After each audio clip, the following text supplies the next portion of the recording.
جهنم کې دا حال دی. سورت ابراهیم دې لپاره بیا وګورئ چېرته چې دا جهنمیان کله دا مشر بابا ویني په جهنم کې کنه ابلیس نو دوی به ورته تا وینه تا وی دا وکړئ او دا وکړئ او مزې واخلئ او داسې وکړئ او دا وکړئ نن څه کولی شي او ته هېڅ هم نشو کولی. ان الله وعدكم وعد الحق الله د سره رښتینې لوزونه کړي ولې هم نه منله دا به ورته شیطان به ورته دوی به څه حالي څومره شرم دی دا ګوره او ذلت ووعدتكم فاخلفتكم او زما خو لوزونه د قیله درو خانو هغوی ته تاوي نو هغه ورته وي وما كان لي عليكم من سلطان ښه صحیح شو ما راته ویلي خو زور مې درباندې راوستی ما تاسو کې به چا زور راوستی الا ان دعوتكم فاستجبتم لي ما خو به درته خبره در واچوله ته به راپسې را روان شوي لکه اوس یو سړی دی شیطان ورته وایي منزله مه ځه خوب وکړه چېرته داسې هم څوک لیدلی چې شیطان په کټ پورې تړلی رسۍ راغستی او تړلی او دی بیا وروسته وجره دی تړلی چېرته شیطان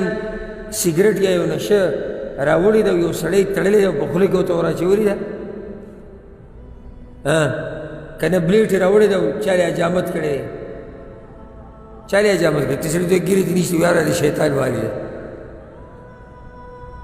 هغه خو صرف په زړه کې ور واچولو چې دا مخ دې شینې ښکلی ښکاري صفایي که وخت لا شتي بیا به توبه وباسي اوس ځواني بل دا ګیره چې پرېږدي بوډا به ښکاري او بله وایي چې ګیره پرېږدي بیا دله څوک رشته هم نه درکوي دا ناشنا فلسفه ده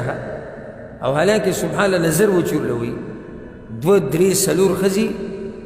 دا اکثر دا خلک وي چې د هغوی ګیري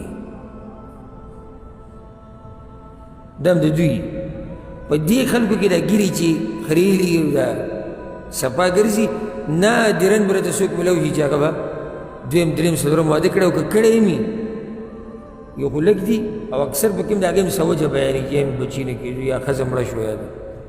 او دغه نور ځوانان نه دي هغوی څلور کړي او دی ارادې که پکې یوه مړه شوه بله هم کوي داسې خبره وي ګیره وي